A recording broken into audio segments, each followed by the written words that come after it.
Hello everyone, this is Swati Singh. Welcome to Shreeji classes. Last turn पे thermodynamics में हम लोगों ने work done in isothermal reversible process किया था। आज हम करेंगे work done isothermal in irreversible process. Last turn पे जो हम लोगों ने इक्वेशन डेरिवेट करी थी वो थी W work done is equal to, क्योंकि वर्क डन ही निकाले थे तो W is equal to minus 2.303 minus 2.303 nRT, और साथ में क्या था, log base 10 V2 by V1, log base 10 V2 by V1। ठीक है, ये फाइंड आउट करी थी। अगर प्रेशर पूछ लिया जाता है तो हमें पता है V is inversely proportional to pressure, तो हम यहाँ पे क्या लिख देंगे, ये लिख देंगे -2.303 nRT log base 10 P1 by P2। Pressure के टर्म में अगर वर्क डन रिवर्सिबल प्रोसेस का चाहिए तो नीचे वाला इक्वेशन हम यूज करेंगे। अगर वॉल्यूम के टर्म में चाहिए तो कॉस्ट वाला इक्वेशन हम यूज करेंगे। ठीक है, अब हमें ये पता है कि आइसोथर्मल प्रोसेस है, आइसोथर्मल रिवर्सिबल प्रोसेस है। तो इसका मतलब क्या हो गया, T इज कांस्टेंट। T कांस्टेंट है तो डेल्टा U क्या होगा, 0 होगा। T कांस्टेंट है तो डेल्टा U विल बी 0। ठीक है, चाहे एक्सपेंशन हो रहा हो या फिर कंप्रेशन हो रहा हो। ठीक है, अभी हम रिवर्सिबल वाला ही बता रहे हैं। ठीक है, अगर delta U is equal to 0 है और T कांस्टेंट है तो डेल्टा H क्या होगा। डेल्टा H का फॉर्मूला हम लास्ट टर्म पे बता चुके हैं, क्या है, delta H is equal to enthalpy, change in enthalpy is equal to PV, change in pressure and volume. ठीक है, तो ये 0 है।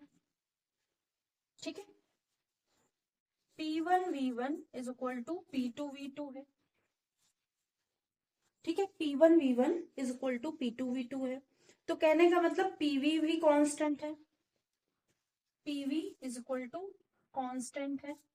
कैसे पता, PV is equal to nRT होता है।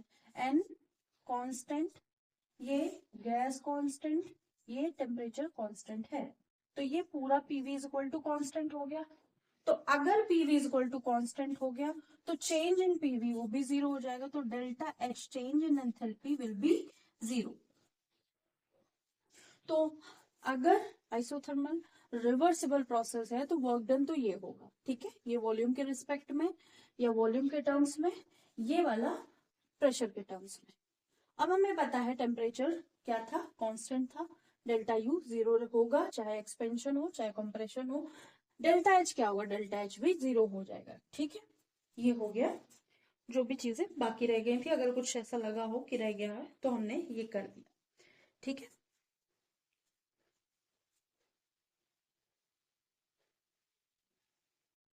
एक ग्राफ देख लेते हैं PV का। ठीक है, प्रेशर वर्सेस वॉल्यूम का ग्राफ।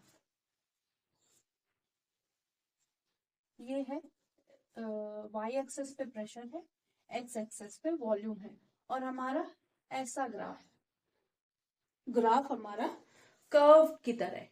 ठीक है, अब यहाँ पे अगर हम देखेंगे तो यहाँ पे है P1 प्रेशर, ऐसे करते हैं, यहाँ P1 प्रेशर है, यहाँ P2 प्रेशर, यहाँ पे V1 वॉल्यूम है, यहाँ पे V2 वॉल्यूम है। ठीक है, अगर रिवर्सिबल प्रोसेस है, PV ग्राफ है, हमने ये वाला फॉर्मूला यूज किया जिसमें work done in isothermal reversible process, तो ऐसा ग्राफ बनेगा। ठीक है, यहाँ पे क्या होगा, डेल्टा T 0 है, delta T is equal to 0। इस पॉइंट का नाम क्या है? V1 P2। इस पॉइंट का नाम है V2 V2 P1। उसको सिमिलर रखना चाहे P1 V1 करें, ठीक है, P1 V1 करते हैं तो यहाँ पे 1 लिखते हैं, ठीक, यहाँ पे 1 लिखते हैं, यहाँ पे 2 लिखते हैं, ये सही है। तो एक्स एक्सिस पे जो है वो पहले लिखेंगे, तो फर्स्ट वाला पॉइंट जो हम नाम देंगे उसका नाम रखेंगे P1 V1 और इसका नाम ये रख देते हैं P1 V1 और यहाँ का B नाम रखते हैं P2 V2, ठीक है। तो इस ग्राफ के नीचे वाला जितना भी पोर्शन होगा यही होगा वर्क डन। ये जो वैल्यू होगी इस पूरे ग्राफ की, ये जो शेडेड रीजन दिख रहा है, शेडेड रीजन दिख रहा है, इस शेडेड रीजन की जो वैल्यू होगी वही इसके बराबर होगी। तो ये शेडेड रीजन क्या होगा? Is the work done by the system in isothermal reversible process, ठीक है। तो ये ग्राफ होता है P वर्सेस V का।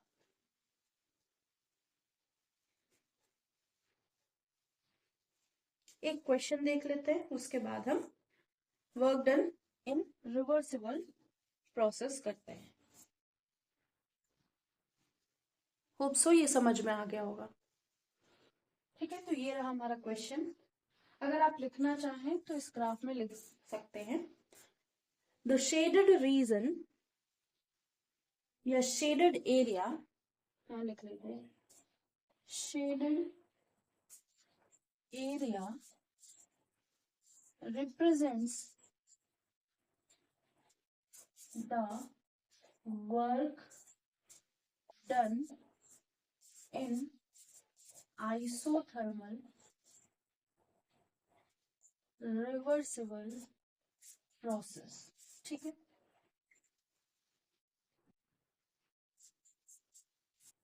तो क्वेश्चन स्टार्ट करते हैं।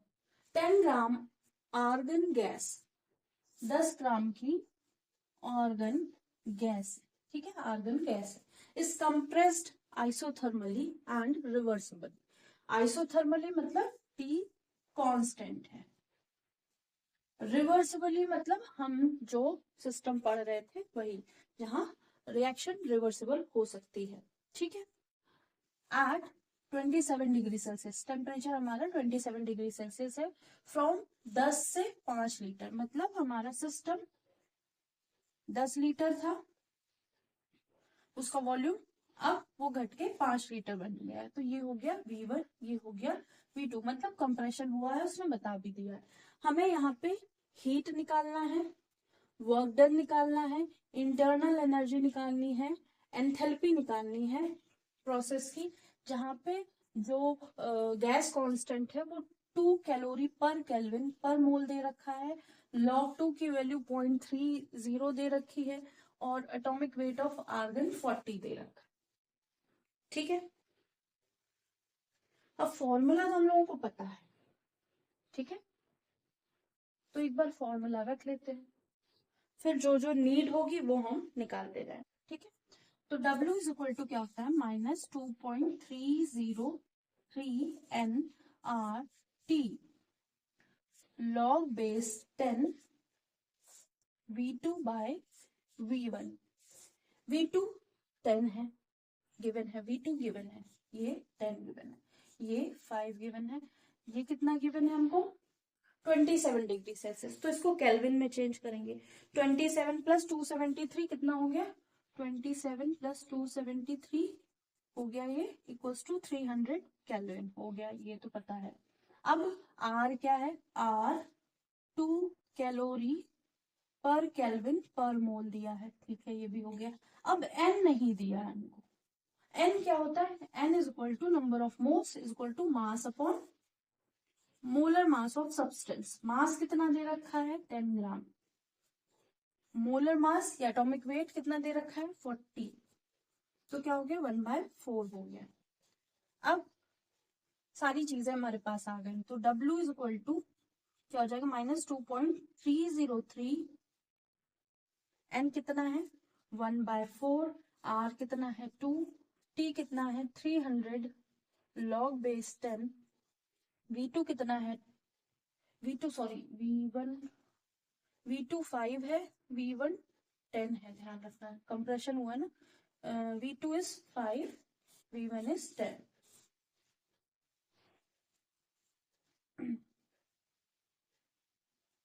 ये से ये कैंसिल, यहाँ पे 2 बचा, यहाँ से ये कैंसिल, यहाँ 150 बचा और ये 1/2 हो गया। तो इसको लिखेंगे -2.303 इंटू 150 इंटू लॉग बेस 10 1/2। अब log 1 की वैल्यू 0 होती है और log 2 की वैल्यू कितनी है 0.3 दे रखी है, तो हम इसको लिखेंगे -2.303 150 इंटू पॉइंट, क्योंकि डिनोमिनेटर में है तो यहाँ पे -0.30 लिखेंगे, ठीक है। log 10, इसको अगर ओपन करके लिखना चाहेंगे तो log base 10 1 minus log base 10 2, log 1 की वैल्यू ये पूरा 0 हो गया और ये हमको गिवन है 0.3, ठीक है। अब इसको पूरा मल्टीप्लाई करेंगे, मल्टीप्लाई करने के बाद हमारे पास प्लस की वैल्यू आएगी, ये माइनस प्लस मिलके प्लस बन जाएंगे और पूरा जो हमारा आंसर आएगा 103.6 आएगा, 103.6। अब यूनिट देख लेते हैं, लास्ट का दिख रहा होगा, ऑप्शन नहीं दिख रहा, इसको यहाँ से हटा के यहाँ लिख देते हैं, ये आया 103.6 आया, ठीक है। इसको कैलकुलेट कर लीजिएगा। अब यूनिट देख लेते हैं, टेम्परेचर केल्विन था, ये पर केल्विन था, कैंसिल, ये मोल में था, मोल मोल मोल पर मोल कैंसिल, ठीक है। अब हमारी जो यूनिट आई वो किस में आई, जो वर्क डन आया वो किस में आया, कैलोरी में आया, ठीक है। तो इसमें कोई बड़ी बात नहीं, कैलोरी में आ सकता है। अगर हम कैलोरी से जूल में चेंज करना चाहते हैं तो वो भी कर सकते हैं। 1 calorie is equal to 4 joule, 4 point something होता है, तो 4 जूल कर सकते हैं। अब हमें Q भी चाहिए, डेल्टा U भी चाहिए, डेल्टा H भी चाहिए, इसलिए जो पहले भी कराया था वो इम्पोर्टेंट था, इस क्वेश्चन को देख के समझ में आ रहा होगा। इधर वाला ग्राफ रफ करते हैं।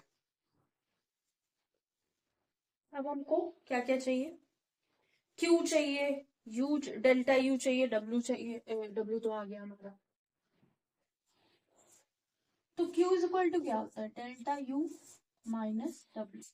अब आइसोथर्मल है, T कांस्टेंट है, तो delta U must be 0, delta U 0 होगा, ठीक है, डेल्टा U 0 होगा और W की वैल्यू ये आ गई है 103.6, तो Q is equal to -W हो गया, तो ये कितना हो जाएगा -103.6 कैलोरी, ठीक है। तो हमारा ये तो आ गया। अब हमें डेल्टा H फाइंड आउट करना है। अब डेल्टा H फाइंड आउट करने से अच्छा हम यही लिख लें, delta H is equal to 0, क्योंकि delta H is equal to क्या होगा, delta U plus delta PV, ठीक है।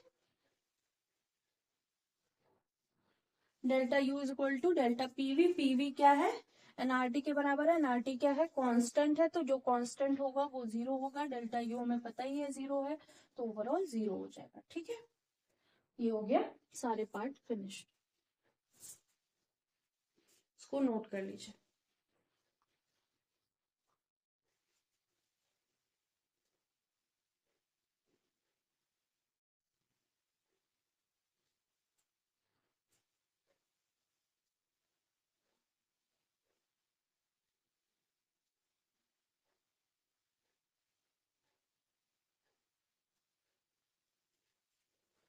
एक और क्वेश्चन करके देखेंगे।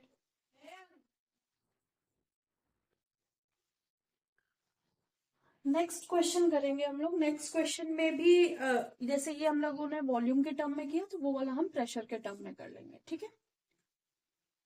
तो होप सो इतना समझ में आ गया होगा। क्वेश्चन अगर फास्ट लग रहे हो तो और टाइम देंगे, क्योंकि चैप्टर के साथ करा रहे हैं तो इतना टाइम सफिशिएंट है। होप सो समझ में आ रही होंगी चीजें। अगर डायरेक्ट कोई इसी क्लास में आया है या पहली बार देख रहा है तो प्लीज पहले के क्लासेस देख लीजिए। इसको रब करते हैं। नेक्स्ट क्वेश्चन ये रहा, calculate heat internal energy, work done, change in enthalpy for internal energy, for isothermal reversible expansion compression ना दिया हो तो भी हम लोगों को एक बार देख लेना है कि P1 P2 की वैल्यू क्या है या V1 V2 की वैल्यूज क्या है। For 1 mole of ideal gas, कोई आइडियल गैस दी है, ठीक है। यहाँ पे N की वैल्यू 1 दे रखी है।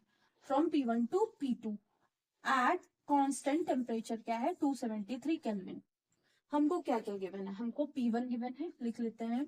N is equal to 1 mole, P1 is equal to 1 bar या initial pressure, P2 that is final pressure is equal to 0.1 bar, temperature is equal to 273 Kelvin।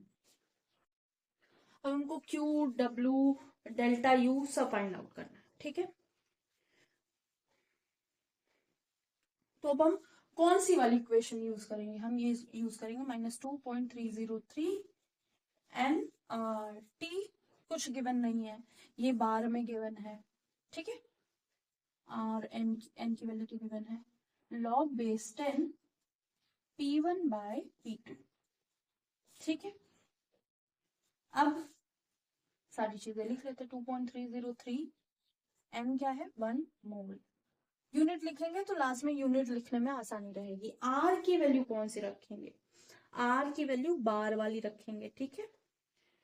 8.314 बार पर केल्विन पर मोल। T कितना है 273 केल्विन।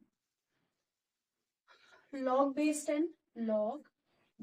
10 और P1 की वैल्यू क्या है 1, P2 की वैल्यू है 0.1, ठीक है। ये किसमें है बाहर, ठीक है। तो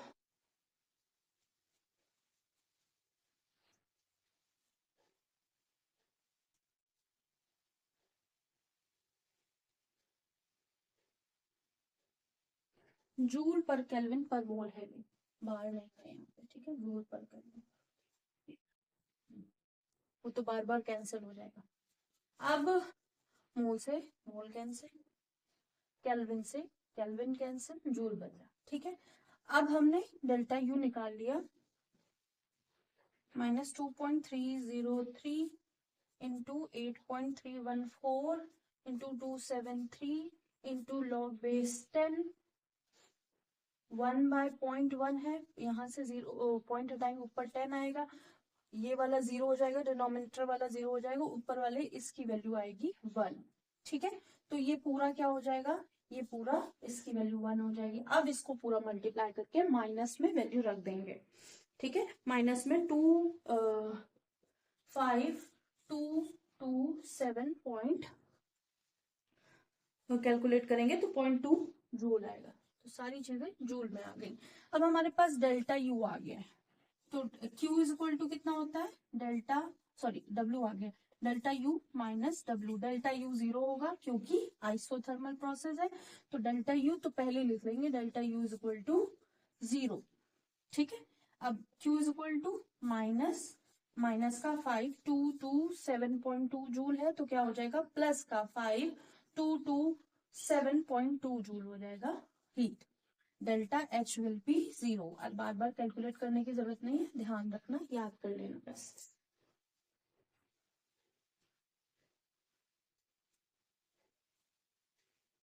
तो 2 क्वेश्चन कर लिए हैं। अब हम करेंगे work done in isothermal irreversible process, ठीक है। इसको नोट कर लीजिए।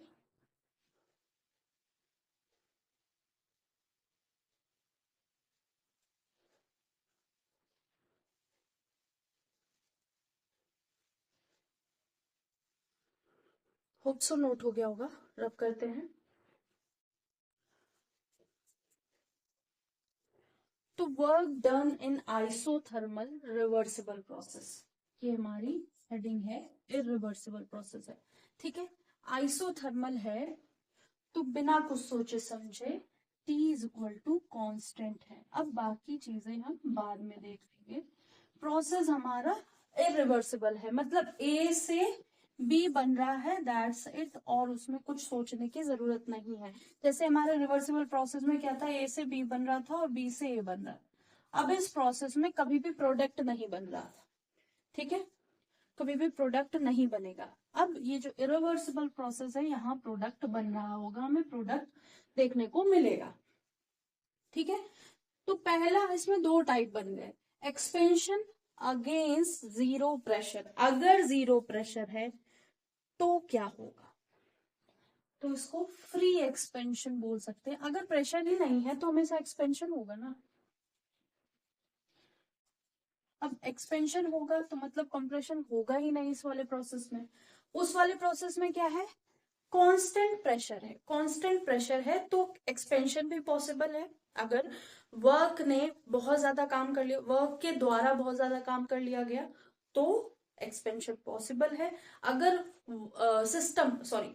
सिस्टम के द्वारा बहुत ज्यादा काम कर लिया गया तो एक्सपेंशन पॉसिबल है। अगर सिस्टम के ऊपर कुछ काम करा गया तो कंप्रेशन भी पॉसिबल है, क्योंकि कांस्टेंट प्रेशर है। जरूरी नहीं प्रेशर जो सिस्टम का इंटरनल प्रेशर है वो हमेशा ज्यादा हो, ये भी जरूरी नहीं है जो एक्सटर्नल प्रेशर है या कांस्टेंट प्रेशर है वो ज्यादा हो। तो कुछ भी पॉसिबल है यहाँ पे। तो फर्स्ट वाला क्या है, एक्सपेंशन अगेंस्ट जीरो प्रेशर, मतलब प्रेशर यहाँ हमारा जीरो है। तो यहाँ पे लिख सकते हैं on expansion, on expansion, expansion पर, ठीक है, on expansion ideal gas in vacuum. Ideal gas का एक्सपेंशन हो रहा है कब, इन वैक्यूम में, वैक्यूम में। ठीक है, अब यहाँ क्या है, इसका कहने का मतलब ये हो गया P external is equal to zero. P external इसका मतलब ये है ऑन एक्सपेंशन आइडियल गैस, तो P एक्सटर्नल जीरो है। अब हमें क्या निकालना है, हमें वर्क डन निकालना है। तो W इज इक्वल टू क्या हो गया, minus P external, minus P external delta V, या P एक्सटर्नल dV। ठीक है, तो वर्क डन कितना हो जाएगा, इंटीग्रेशन करेंगे तो वर्क डन आ जाएगा। अब dV क्या है, ये तो कांस्टेंट है, मतलब ये है ही नहीं, ये तो जीरो है। तब जीरो है तो इसको क्या करना, जीरो लिख देना, W is equal to zero आ गया। ठीक है, तो यहाँ पे क्या हो जाएगा, Q is equal to minus W is equal to zero, delta U भी जीरो हो जाएगा, डेल्टा H भी जीरो हो जाएगा। यहाँ सब जीरो होगा, यहाँ Q भी जीरो होगा, W भी जीरो होगा, U भी जीरो होगा, डेल्टा H भी जीरो होगा। ठीक है, ये हमारा अगर एक्सपेंशन होगा जहां पे प्रेशर जीरो है। नेक्स्ट देखते हैं हम लोग,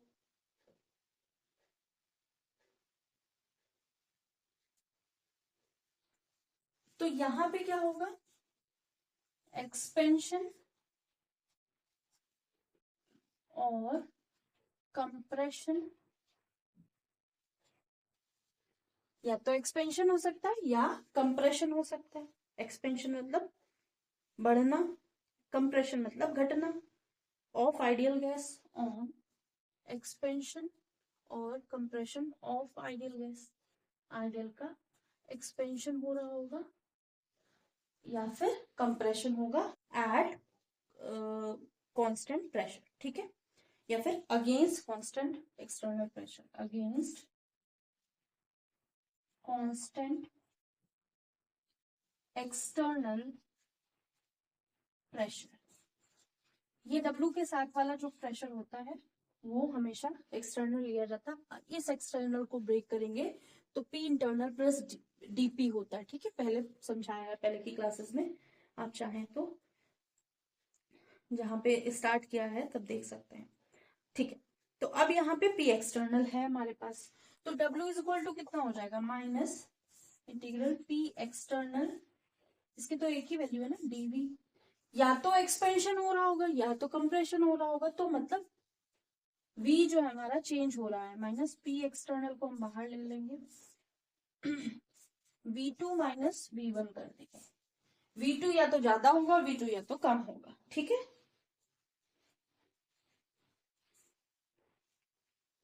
यहाँ पे ले आते हैं।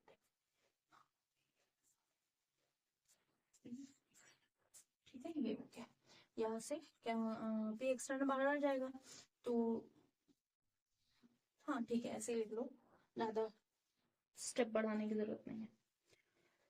अब हमारा W is equal to minus P external, V2 minus V1 आ गया, तो Q इज इक्वल टू क्या होगा, तो यहाँ पे देखिए, एक ये W निकाल लिया, W हमें निकालना ही था। ठीक है, फिर हमें Q भी इससे निकाल सकते हैं, हम डेल्टा U भी निकाल सकते हैं, डेल्टा H भी निकाल सकते हैं। अब हम यहाँ देख लेते हैं, W हमने फाइंड आउट कर दिया, that is work done in irreversible process. ठीक है, आइसोथर्मल इरिवर्सिबल प्रोसेस। Q कितना हो जाएगा, Q is equal to minus W के बराबर हो जाएगा, क्योंकि आइसोथर्मल प्रोसेस है, आइसोथर्मल प्रोसेस है, तो delta H and delta U will always be zero. ठीक है, तो ये हो जाएगा प्लस का पी एक्सटर्नल, या माइनस साइन बन जाएगा P external V2 minus V1। ठीक है, ये हो जाएगा, और delta U is equal to zero, delta H is equal to zero. तो यहाँ हो गया ये टॉपिक फिनिश।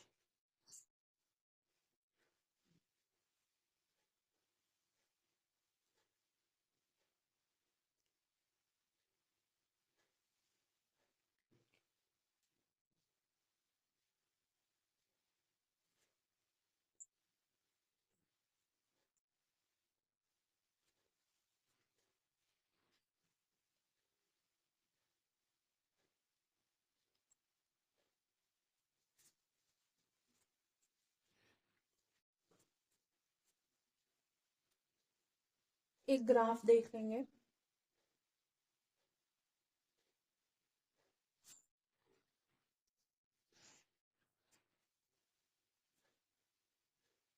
तो होप सो इतना समझ में आ गया होगा। अब रिवर्सिबल और इरिवर्सिबल में क्या अंतर है वो चीजें समझ में आ रही होंगी। ठीक है, रिवर्सिबल में क्या होगा,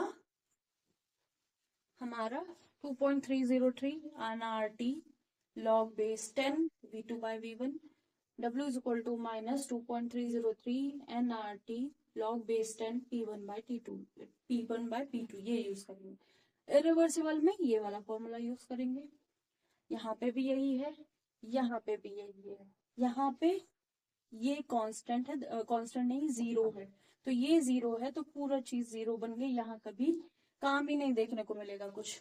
यहाँ क्या होगा, हमें W भी मिलेगा, Q भी मिलेगा, और delta U delta H zero रहेंगे, क्योंकि T is constant. Hope so इतना समझ में आ गया होगा, इसको रख करते हैं। तो ग्राफ देख लेते हैं, बस 1 मिनट का और टाइम देंगे। ये हमारा प्रेशर y एक्सिस पे, वॉल्यूम x एक्सिस, सिमिलर होगा, बस जो वर्क डन है वो हम थोड़ा सा बदल देंगे, वर्क डन यहाँ पे थोड़ा सा बदल जाएगा। ये है कर्व, अब कर्व जो है वो हमारा, इसको मान लेंगे P1, इसको मान लेंगे P2। ठीक है, और ये जो पॉइंट है ये इस एक्सिस पे V1 और ये V2। अब जब हम बात करते थे रिवर्सिबल प्रोसेस की, तो हम क्या करते थे, ग्राफ के नीचे वाली जितनी जगह है वही हमारा work done in isothermal reversible process हो जाता है।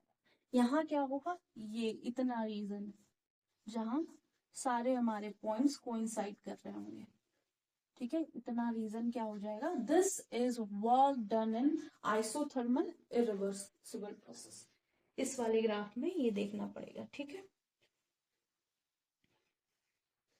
तो इसे लिख देते हैं shaded region represents work done in isothermal irreversible process। इसको नोट कर लीजिए।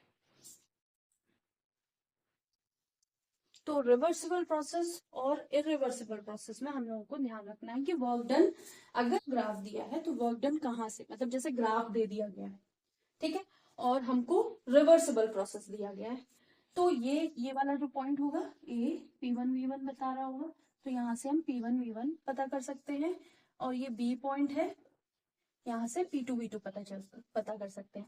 अब रिवर्सिबल प्रोसेस होगा तो हम ये वाला पूरा एरिया और ये वाला पूरा एरिया ये जो पूरा है इसका पूरा एरिया निकाल के दे देंगे, या फिर नहीं दिया होगा, P1 P2 की वैल्यू दी होगी तो फॉर्मूला में रख लेंगे, V1 V2 की वैल्यू दी होगी तो फॉर्मूला में लिख देंगे, ठीक है। अगर इरिवर्सिबल प्रोसेस है तो भी हमें यहाँ से क्या मिल जाएगा, तो हमें P कांस्टेंट है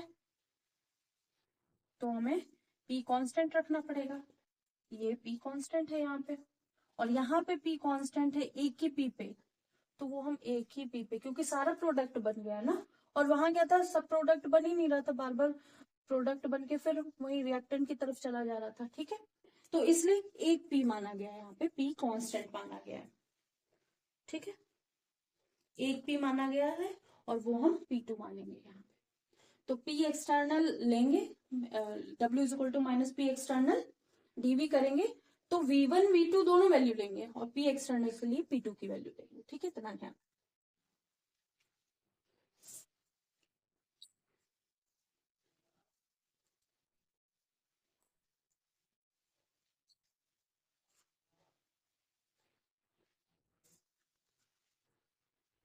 तो आज के लिए इतना ही।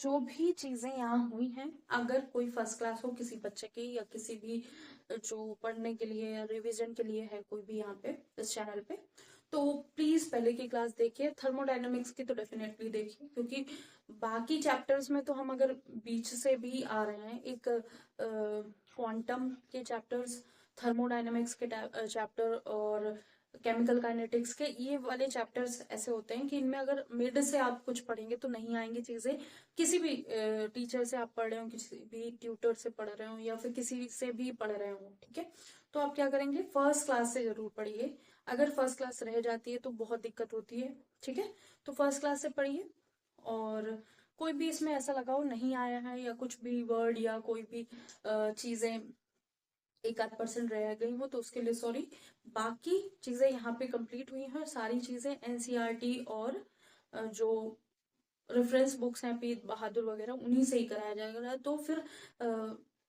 गलती होने के चांसेस ये समझ लो कि 5% होंगे या उससे भी कम, 10% या उससे भी कम, ठीक है, इससे ज्यादा कोई गलतियां नहीं होंगी, ठीक है, तो इस पे भरोसा रखिए और इस पे ध्यान रखिए, बहुत सारी बुक्स को देखकर ही पढ़ाया जाएगा, और ये जो चैप्टर्स हैं या जो फॉर्मूलाज वगैरह हैं, डेरिवेशन है, ये सारे पूछे जाते हैं इसलिए कराए जाते हैं, इनसे रिलेटेड क्वेश्चन हमेशा आते हैं, ठीक है, जो आइसोथर्मल रिवर्सिबल प्रोसेस है उसके तो क्वेश्चन आते ही आते हैं, आप कहीं भी कोई भी बोर्ड एग्जाम हो वो, या फिर जितने भी सब्जेक्टिव टाइप क्वेश्चन हो वो उनमें आते ही आते हैं, ठीक है।